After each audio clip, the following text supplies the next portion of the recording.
अस्सलाम वालेकुम, hopefully are fine. आज की इस वीडियो में बेसिकली हम जो है वो डिस्कस करने जा रहे हैं चैप्टर नंबर 12 का प्रोग्राम 12.24। हम देख लेते हैं कि जो हमारी प्रोग्राम की स्टेटमेंट है वो क्या है। तो ये बेसिकली एक सी का प्रोग्राम है जिसमें हमने 50 फ़ारेनहाइट से 100 फ़ारेनहाइट तक का जो टेम्परेचर है ना उसको हमने सेल्सियस में जो है वो कन्वर्ट करना है।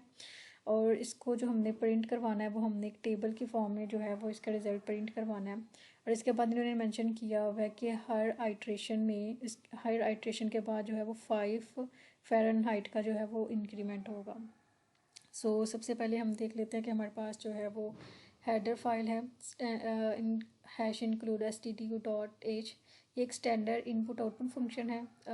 मतलब इसमें इस हेडर फाइल में जो है वो स्टैंडर्ड इनपुट आउटपुट के जो फंक्शन है वो इंक्लूड होते हैं, जैसे कि प्रिंट एफ है, स्कैन एफ है।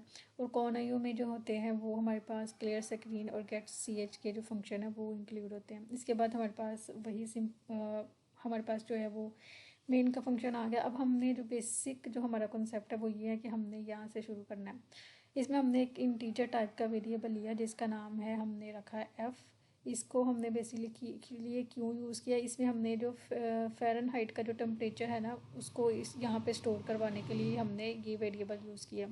उसके बाद है हमारे पास फ्लोट सी जो है वो बेसिकली आप कह लें कि ये इसका वेरिएबल का नाम है, और फ्लोट जो है वो इसकी डेटा टाइप है। और इसको अगर हम देखें तो हम इसको कहेंगे कि हमने जो सेल्सियस का जो टेम्परेचर स्टोर करना है ना वो हमने सी वाले वेरिएबल में जो है वो स्टोर करना है।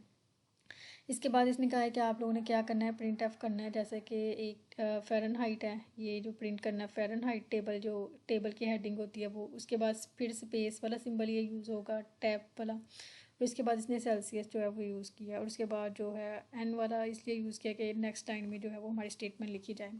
इसके बाद हमारे पास फॉर लूप आ गया। फॉर लूप को इसने बेसिकली क्या किया हुआ है, इसमें इसने जो फर्स्ट हमारे पास वैल्यू जो इनिशियलाइज हुई है वो 50 है। उसके बाद इसने कंडीशन यूज़ किया है कि जो एफ़ है वो लेस देन होगा या इक्वल होगा 100 तक, तो तब तक हमारा जो है ये लूप जो है वो चलेगा। इसके बाद इसने कहा है कि एफ़ इज़ इक्वल F+5 की हर आइट्रेशन के बाद 5 का जो है वो इंक्रीमेंट जो है वो होगा। अब बेसिकली ये जो है वो फार्मूला है, ये फार्मूला हम यूज़ करते हैं कि हमने फ़ारेनहाइट को सेल्सियस में कन्वर्ट करने का जो है बेसिकली ये फार्मूला है। अब जो 5 जो है वो बेसिकली क्या रिप्रेजेंट करता है कि हमने स्केल को जो है वो एडजस्ट करना है। और 9 जो है वो फ़ारेनहाइट को सेल्सियस में कन्वर्ट करने के लिए जो है वो यूज़ होता है।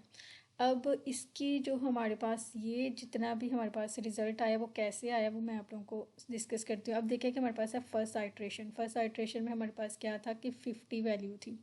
अब हमने क्या किया, हमने कंडीशन चेक की थी इधर कि हमारे पास 50 वैल्यू है, ठीक है जी। इसके बाद हमारे पास कंडीशन थी कि 50 जो है वो लेस देन है या इक्वल है 100 के, तो हमारी कंडीशन ट्रू हुई।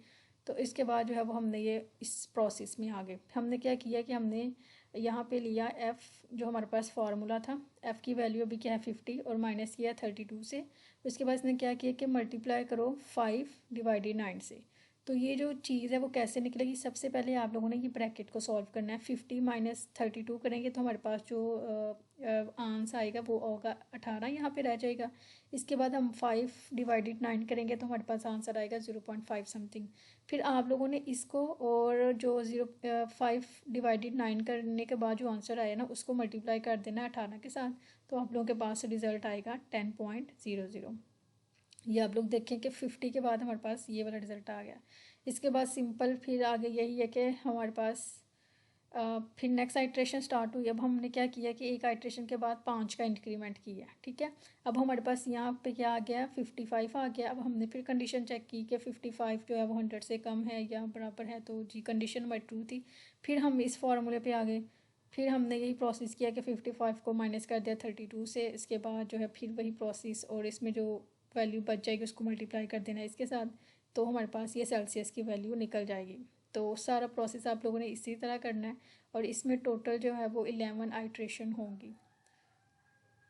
होप सो कि आपको वीडियो अच्छी लगी होगी। अच्छा, एक और सॉरी, ये प्रिंट एफ है, ये इसका मैं आप लोगों को बता दूं। इसमें इन्होंने कहा है कि इन्होंने 3 डिजिट की जो है वो लिया हुआ है, स्पेस ली हुई है। अब देखें कि यहाँ पे हमारे पास 50 था, तो लास्ट वैल्यू है वो 3 डिजिट की है।